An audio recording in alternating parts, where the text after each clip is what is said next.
নমস্কার।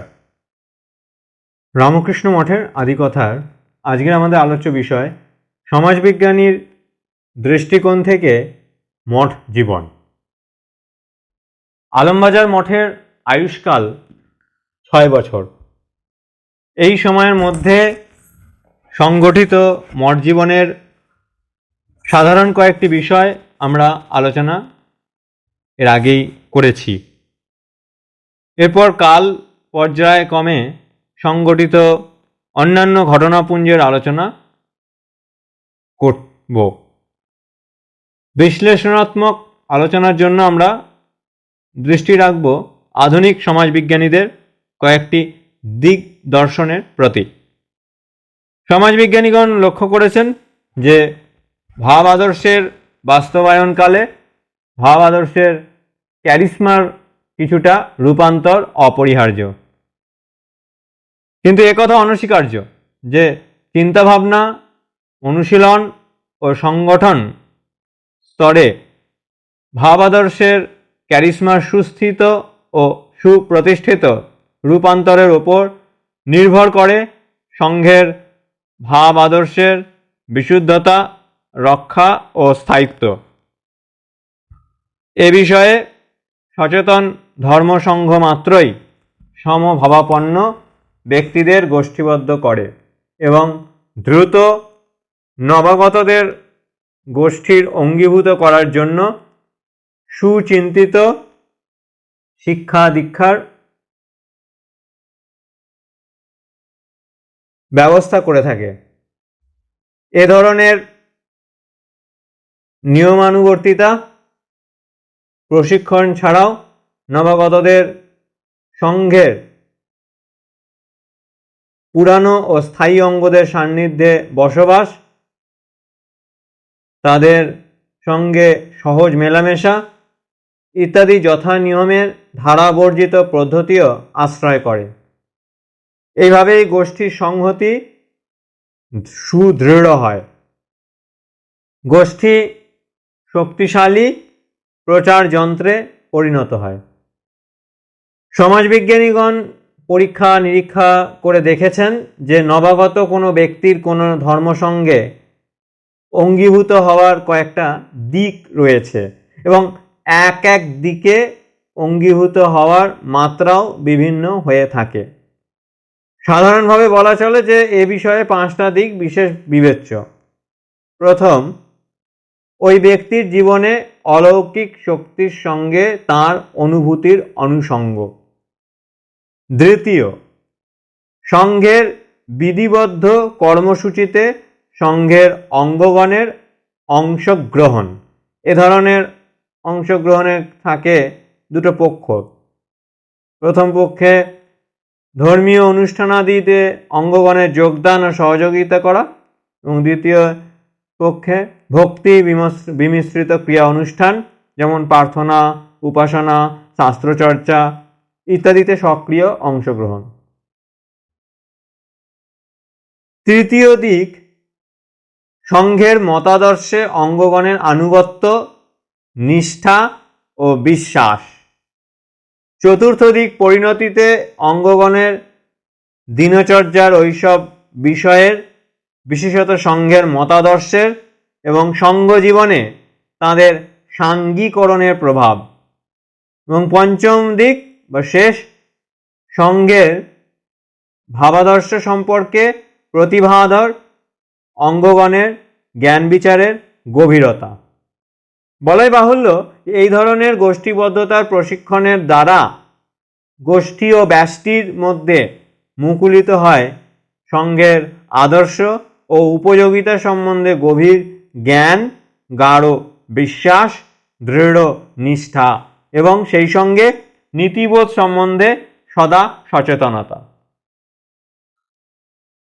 Charles Glock ও Rodney Starc এদের সিদ্ধান্ত মোটামুটি গ্রহণ করেও অঙ্গগণের গোষ্ঠীবদ্ধতা ও সাত্মীকরণের প্রক্রিয়া সম্বন্ধে কিছু বাড়তি অভিমত প্রকাশ করেছেন রোনাল্ড এল জনস্টোন। তিনি লিখছেন, Thus, although psychological processes are involved what we observe is not something internal to the individual that comes out, so to speak. Rather, we see something created and induced from without through socialization. এটি religion in society নামক গ্রন্থে থেকে উদ্ধৃত। জনস্টোনের এই অভিমত পাশ্চাত্যে প্রচলিত ধর্মসংঘের ওপর প্রযুক্তি পরীক্ষা নিরীক্ষার ফসল। প্রাচ্যের হিন্দু ধর্ম ও বা বৌদ্ধ ধর্মসংঘের অভিজ্ঞতা ভিন্ন ধরনের। প্রাচ্যের ধর্মসেবীদের নিকট ধর্মের প্রাণ হচ্ছে আত্মস্বরূপের উপলব্ধি বা ঈশ্বর লাভ। স্বামী বিবেকানন্দ বলেন, আত্মা মাত্রেই অব্যক্ত ব্রহ্ম। এ ব্রহ্মভাব ব্যক্ত করতে সাহায্য করাই ধর্মের মুখ্য উদ্দেশ্য। পূর্বের গ্লক ও স্টার্ক নির্দেশিত অলৌকিক শক্তির সঙ্গে ব্যক্তির অনুভূতির অনুষঙ্গ ধর্ম সাধকের চলার পথে একটি অভিজ্ঞতা মাত্র, কিন্তু মানুষের স্বাভাবিক সুপ্ত দৈবসত্তার বিকাশই ধর্ম সাধনের লক্ষ্য। এই দৃষ্টিকোণ থেকে অঙ্গগণের গোষ্ঠীবদ্ধতা ও সঙ্গে সাত্মীকরণের প্রক্রিয়াদির মধ্যে অঙ্গগণের আধ্যাত্মিক পরিপুষ্টি বা আত্মশক্তির বিকাশই প্রধান লক্ষ্য, অন্য সবকিছুই উপলক্ষ্য মাত্র। রামকৃষ্ণ ভাবাদর্শে সংগঠিত সন্ন্যাসী সংঘের দৃষ্টিভঙ্গির বিরুদ্ধে কয়েকটি গোষ্ঠীর কিছু বিরূপ সমালোচনার সারাংশ এখানে আমরা স্মরণ করতে পারি। তাদের অভিযোগ যে সন্ন্যাসীগণ আত্মকেন্দ্রিক, সমাজ সম্বন্ধে তারা শুধু উদাসীন নন, সামাজিক সমস্যাগুলিও সম্বন্ধে তাদের রয়েছে উপেক্ষার ভাব। সমালোচকগণ বলেন যে রামকৃষ্ণ আন্দোলনের উদার, বিশ্বজনীন ও অসাম্প্রদায়িক দৃষ্টিভঙ্গি বহু জনসমাদৃত হলেও এই আন্দোলনের শিকড় হিন্দু ঐতিহ্যে প্রথিত এবং হিন্দু শাস্ত্রাদি থেকেই এই আন্দোলনের প্রাণরস আহরণ করেছে। সেই কারণে এই নবীন প্রাণবন্ত আন্দোলনটি ওই ত্রুটি থেকে মুক্ত নয়।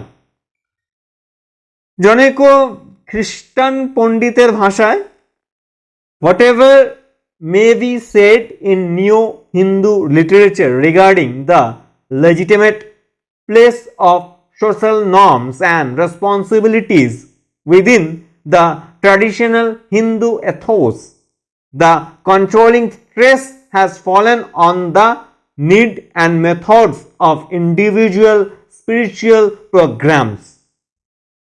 And whatever may be seen in the Ramakrishna Vivekananda movement to indicate a greater awareness of social welfare as a legitimate part of Hindu aspirations, there is also evidence that the higher council of the movement have sought to assure the preeminence of individual spiritual nurture in the movement's work. This particular topics collected from a neo-Hindu ashram in South India, Gordon B. Cook, 1966, page number 47. আধুনিক পাশ্চাত্য পণ্ডিত বর্গের ভাবনার দ্বারা অনুরঞ্জিত এই অভিযোগ। অবশ্য একদিক থেকে বিচার করলে দেখা যাবে এই অভিযোগের মধ্যে নিহিত রয়েছে রামকৃষ্ণ ভাবানন্দোলনের এক বৈশিষ্ট্য। সমালোচকগণের এটা ধারণার বাইরে যে সন্ন্যাসী সঙ্গে ব্যক্তিগত নিঃশ্রেয়স মুক্তির প্রচেষ্টা বা নারায়ণ জ্ঞানে অপর মানুষের সেবা, এ সব কিছুই সমাজের বৃহত্তর কল্যাণের অভিমুখীন। বিবেকানন্দ অনুসারী সন্ন্যাসীগণের দৃষ্টিতে ব্যক্তি ও সমাজের কল্যাণ আর্থ সামাজিক উন্নয়নেই সীমিত থাকতে পারে না।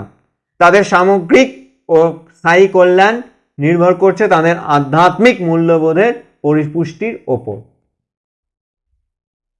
আজ এ পর্যন্তই। ওম शांति शांति शांति। हरि ओम तत्सत्। श्रीरामकृष्णार्पणमस्तु।